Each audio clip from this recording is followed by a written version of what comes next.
All right, today we're going to go ahead and start Chapter 6. Chapter 6 is going to focus on circles.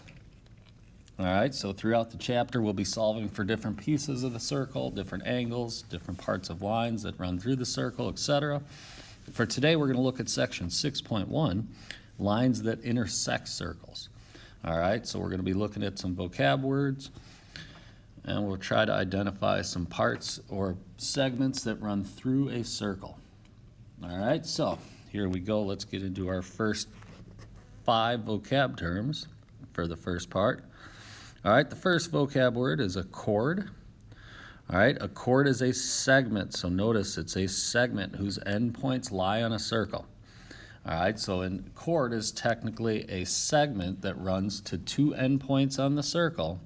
And notice it ends. So A is an endpoint, B is an endpoint. The chord is the segment that runs from A to B. All right, the key word there is segment. All right, our second vocab word, a secant. A secant is a line that intersects a circle at 2 points. So this time we have a line that's going to run through the circle.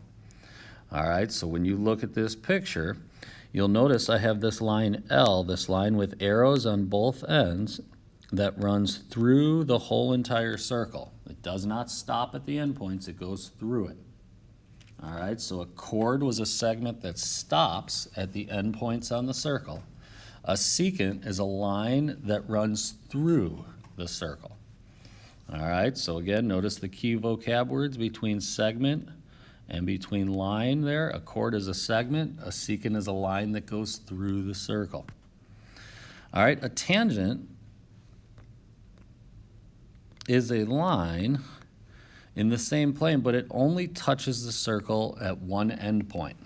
All right, so our tangent line is not going to go through the circle. It's going to be a line that touches the endpoint of our circle at one point. So you'll notice this green line, tangent line M. I have a line out here that touches one endpoint of the circle. All right, it touches this one point right here on the endpoint. That's the only spot that touches. So the difference between a secant line and a tangent line, a secant line will go through the circle, so a line that goes through the circle. A tangent is a line that touches one endpoint of the circle. You'll notice it does not go through. All right, the point of tangency, the last definition for this first box, is the point where that tangent line touches the circle. So if you look at this picture, point C is the point where that line touched, or the tangent line touched the end point of the circle. All right, there's one other key term that we want to look at in this picture, and we're going to add it to the picture. All right, let's find a different color that we haven't used, so let's go with orange this time. The key vocab word is diameter. All right, a diameter is a segment that goes from one endpoint of the circle to another endpoint, but it must pass through the center of the circle.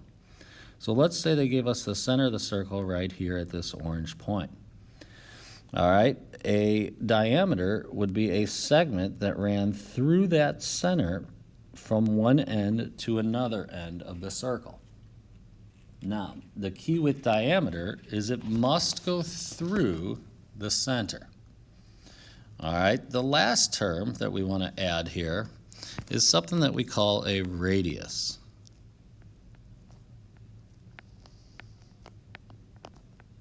All right, a radius is a segment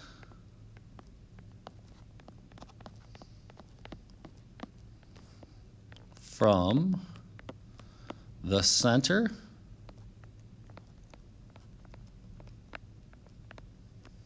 to an endpoint. All right, so think of it this way. The diameter went all the way through.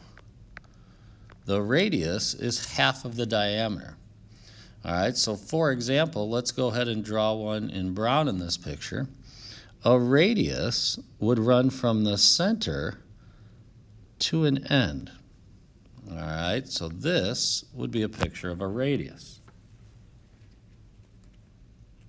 All right, so our big terms, chord is a segment from an endpoint to an endpoint inside the circle. A secant is a line that goes through the circle. A tangent is a line that touches one end of the circle but does not go through it.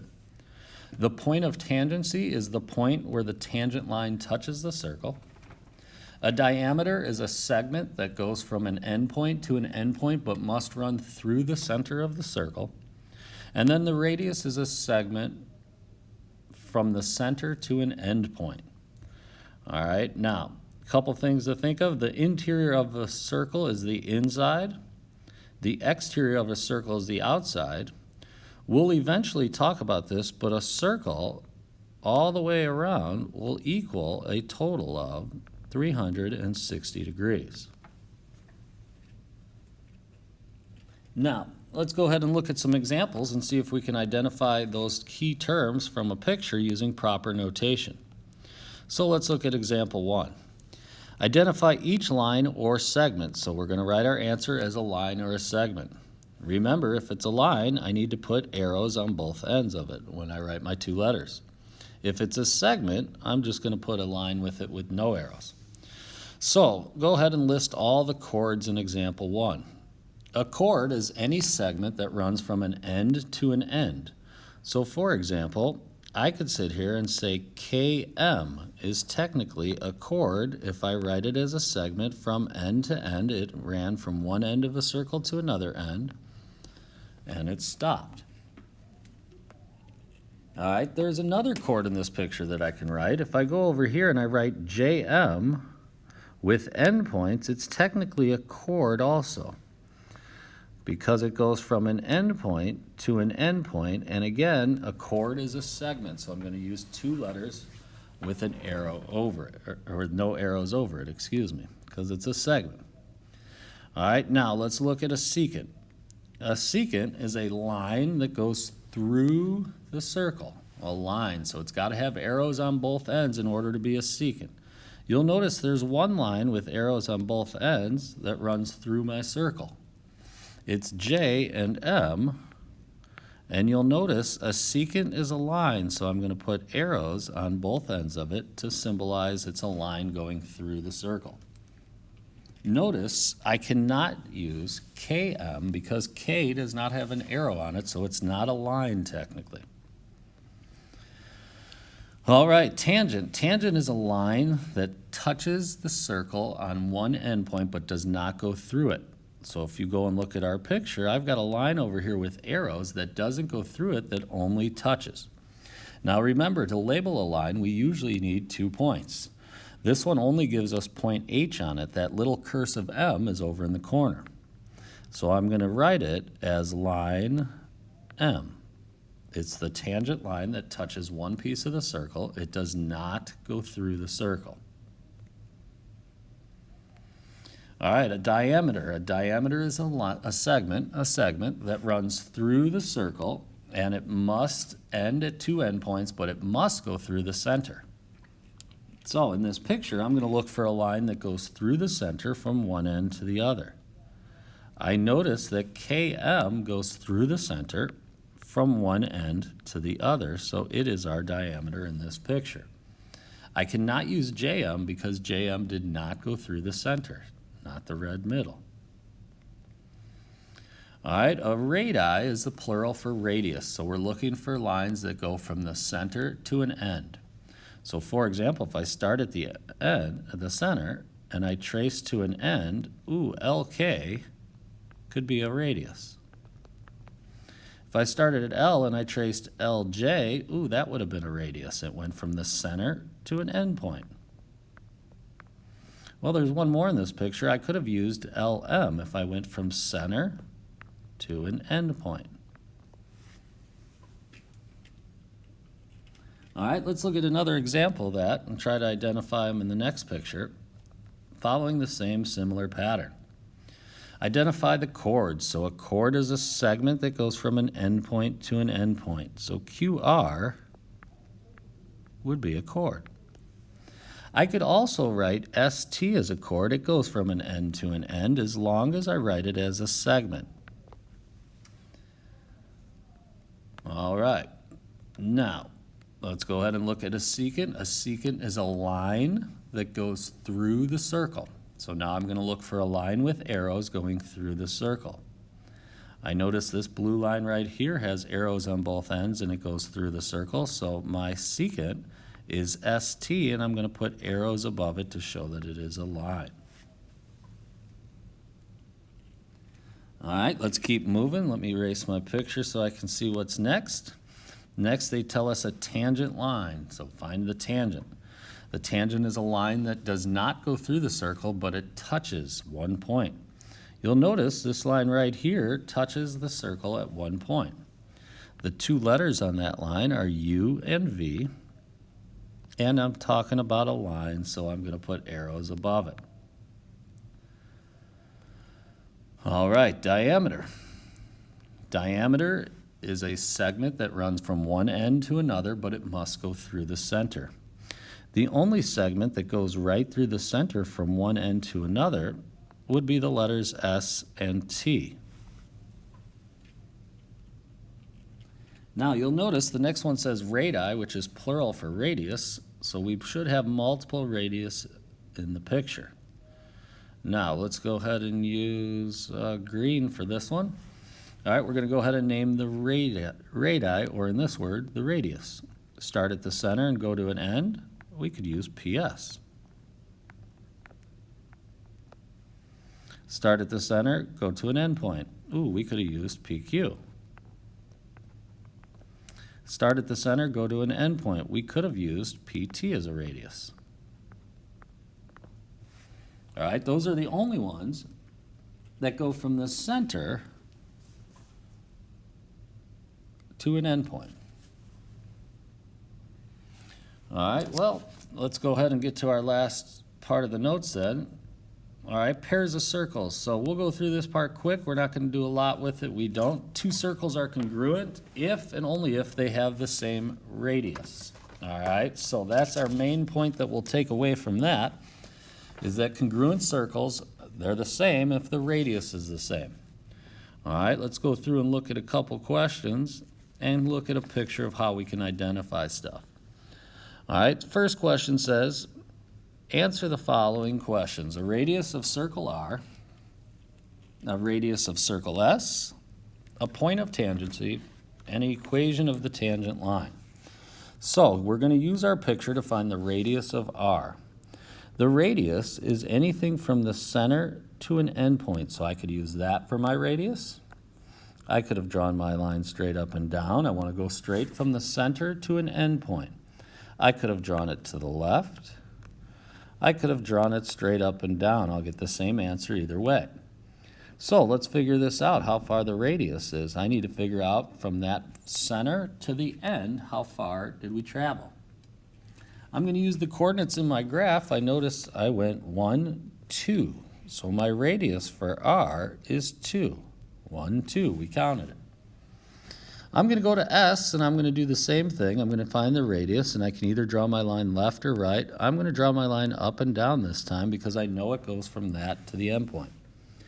Now notice that this is 1.5 away. So our radius is 1.5. We're counting it based on our marking in our picture. Now, when it gets to the question point of tangency, point of tangency means where did the circles touch? So if I went to my picture and I put a point where these two circles touch, they would touch right here on my pink dot. And we want to list where is that ordered pair in the picture. Well, the point of tangency would have been left 2, so -2, and up 0, so it's at the ordered pair of -2, 0. So point of tangency simply means where did the two circles touch. Now, the equation of the tangent line is a line that we draw through our picture where they touch. So for example, if I drew a line through that pink dot where they're touching, I would draw this orange line to separate those two. I need to come up with the equation of this orange line. And remember, when it runs left and right like this, it's y equals a number. Well, you'll notice that crosses the y-axis at 0, so the equation of that tangent line should be y equals 0. All right, let's do another example of those, and then we'll look at some practice ones. Find the radius of circle D. So let's go to circle D, and let's try to find the radius by either connecting center to an endpoint there, or do it vertically, whichever way you want to look at it. It's the same radius either way. All right, I'm going to go back and I'm going to do this one. It doesn't matter. We get the same answer, and I got to figure out how far did we travel. Well, I noticed I hit at this endpoint at -1, and this one was at 2, so I travel 1, 2, 3. So my radius was 3 for circle D. For circle C, I'm going to go ahead and I'm going to draw in my radius from the center to an end, and I'm going to calculate how far was that in our picture. Well, if I count, we traveled 1 over, so my radius of my circle C was 1. Now, we're going to go back and we're going to find the point of tangency. The point of tangency, remember, is the point where the two circles touch. So the two circles touch right here at this green dot that I drew in.